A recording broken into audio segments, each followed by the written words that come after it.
Well, howdy there. Bob here. Got to looking around, trying to think of some ideas, maybe do for a video. It's been a couple, 2-3 weeks since I had a video actually. Let me grab my magnetic stand here. I think today we'll talk about how we come up with our first key. Whenever you're on a lock job, most people don't even think about this kind of a subject, for a conversation. I've asked people, if they use Precuts, and some of them do, some of them don't, but let me see if I can get a better spotlight on this. So anyways, what I'm referring to is when a locksmith goes on a call, he's going to get asked to rekey a lock, and so normally, you will try to find out from a customer if they want the key all matching, if it's all the same brand, like all of them are Kwikset KW1 keyway or Schlage SC1 keyway. And if you can get them all in one keyway, you can get all the locks keyed alike. And when you do that, that means that the people don't have to have a whole bunch of different keys to open different locks on their residence, or even an office. In an office, maybe you would master key. But that would happen to be, if they're all using the same keyway.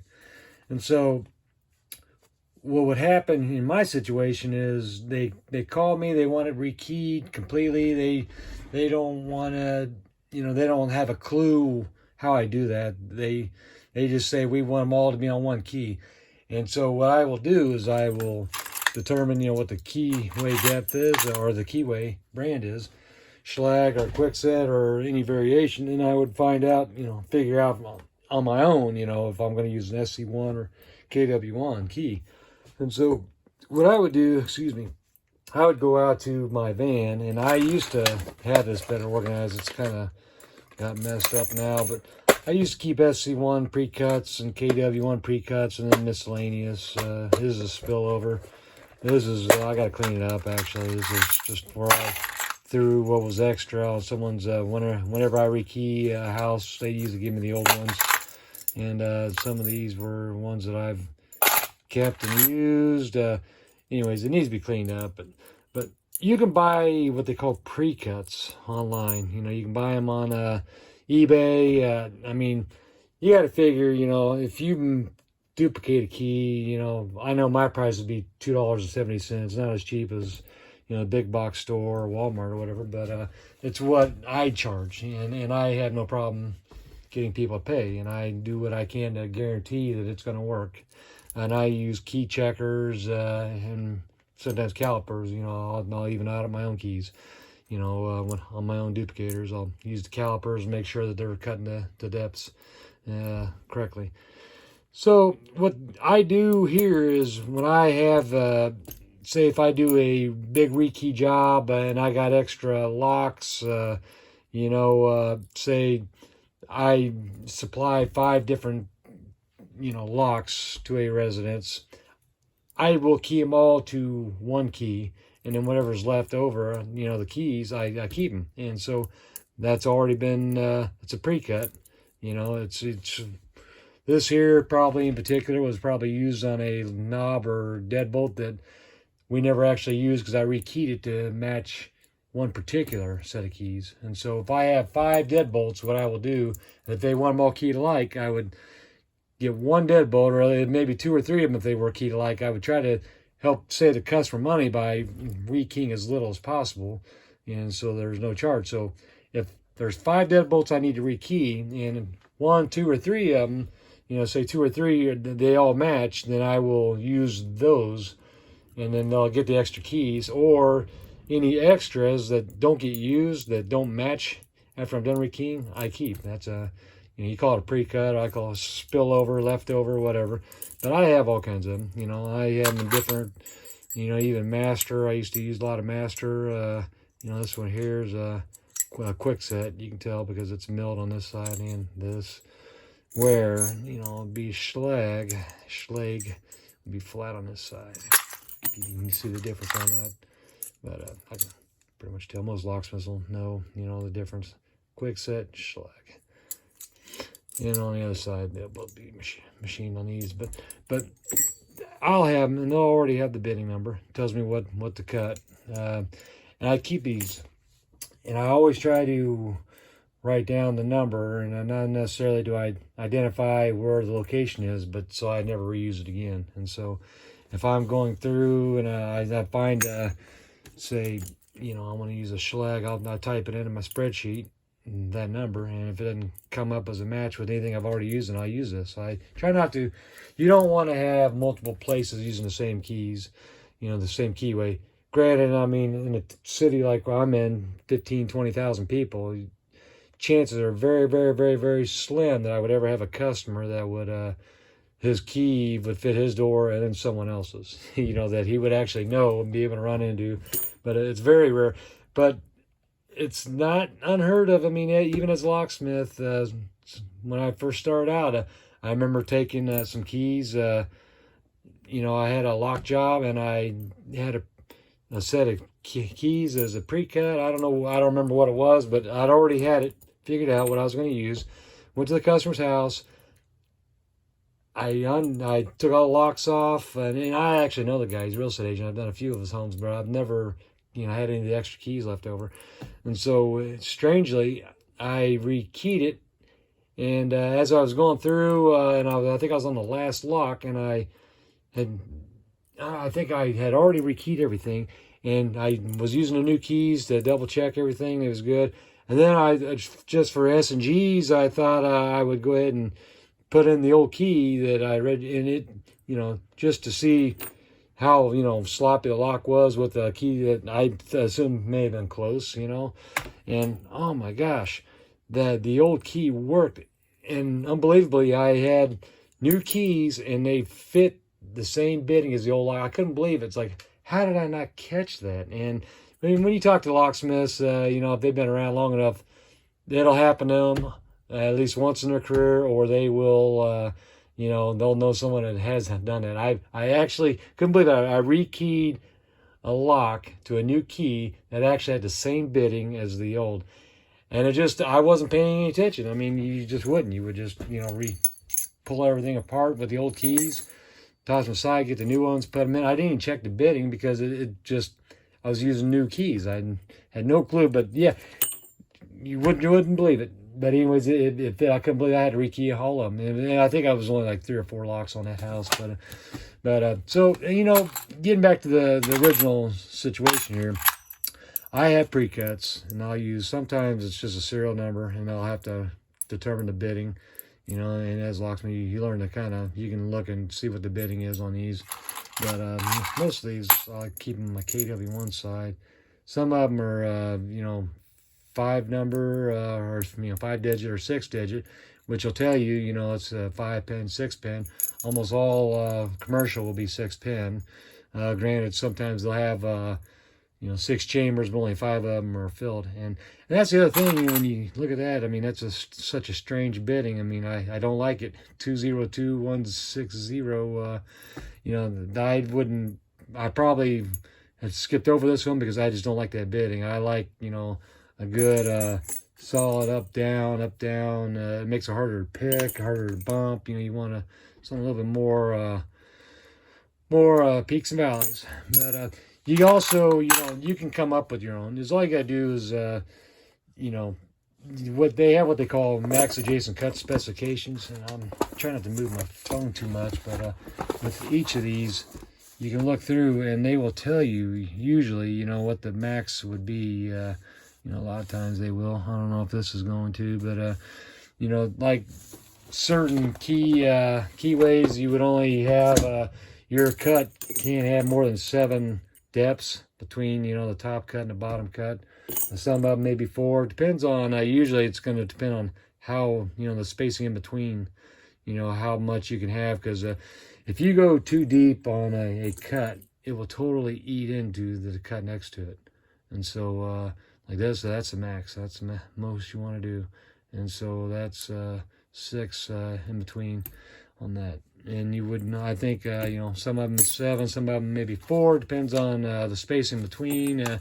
Some of them are 6, 7. I mean, it just depends. But to come up with your first key, I mean, you can even go to something like this. I mean, this is just for master keying. A lot of people, if you remember some of these old charts here, you can pull up, and if you want to come up with the master key, you just follow the directions on there, say today's date. But that'll give you, I mean, maybe today, I don't know what bidding I want to use for a first key. So, I'll get a blank and I'll go on ahead and I'll say, okay, well, I think today I'll just use, 12050, and that'll be my bidding.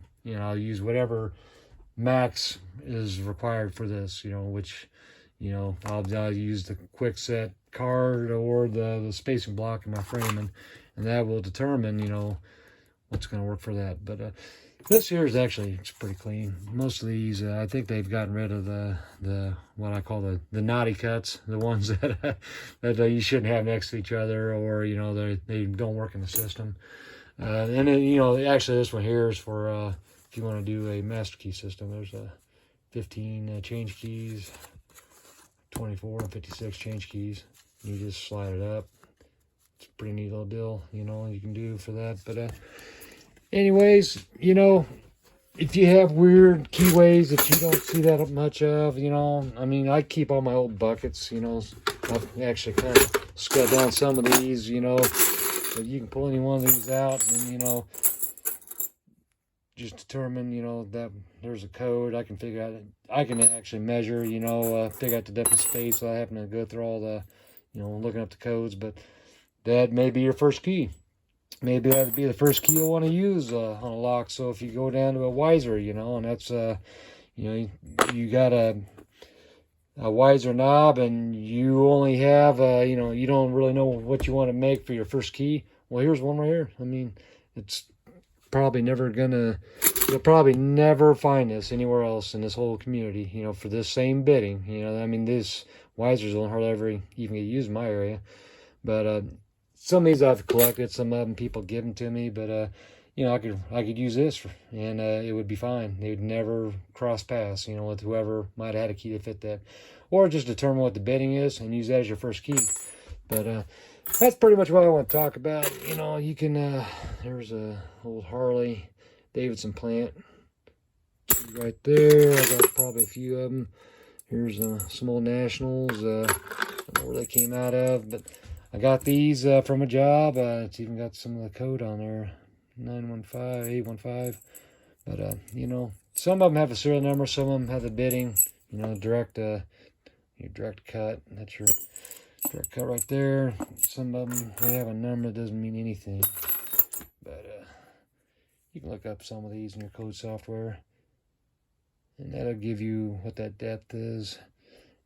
Usually depth's easy to figure out, but and then you got your spaces in between. It's pretty critical too, because if you don't have it right, it'll interfere. But that's all I really want to talk about with this today. Here's some more. Here's some old ones. Yeah, that's old Master right there. Look at that old design. Some of these are pretty cool. I ought to make these into my, here's another Wiser. Probably never find another Wiser around here, but there's all your bidding right there, 64374. And so maybe I'll if I don't want to use that key, which I'll just transfer the bidding and keep the old key. But I always write the numbers down so I don't end up reusing them. I try not to ever reuse a number. Once I've used it, I try to never duplicate it. And if someone were to somehow get access to any of my paperwork, they would never be able to trace it to any address, because I don't keep bidding data like that.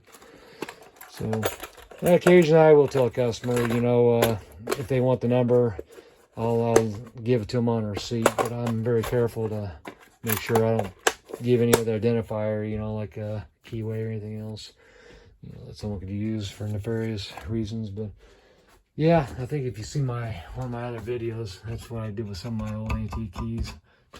Just didn't make little keyboards anymore for that. But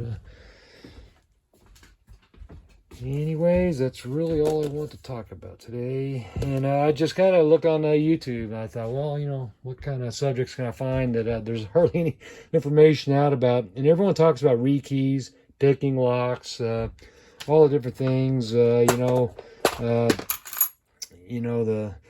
Don't have a whole lot where they talk about, when you first get to a job, where do you start? And, you know, once you get the information and it's time to start doing a rekey, the next step is you got to figure out what you're going to do for your first key. And that's how I usually do it.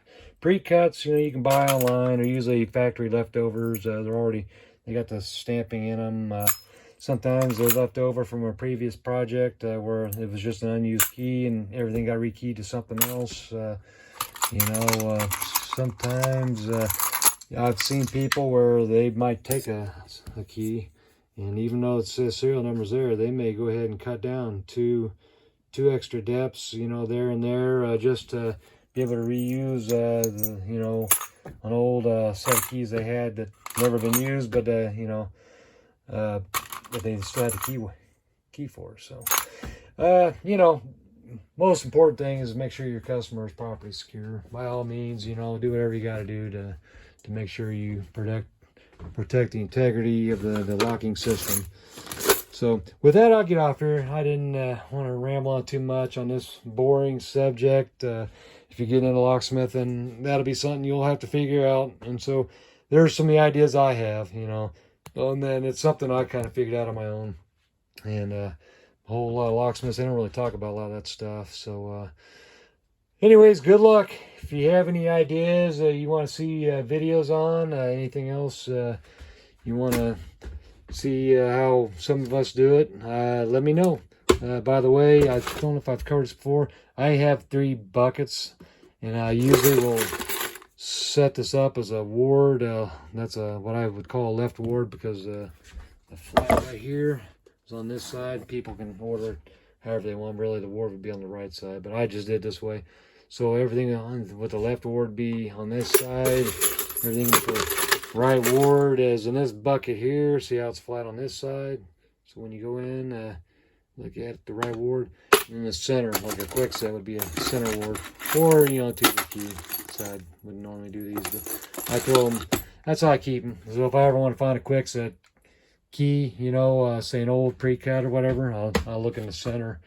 If I want to find a shelag, I'll look on the right. I'll be over here.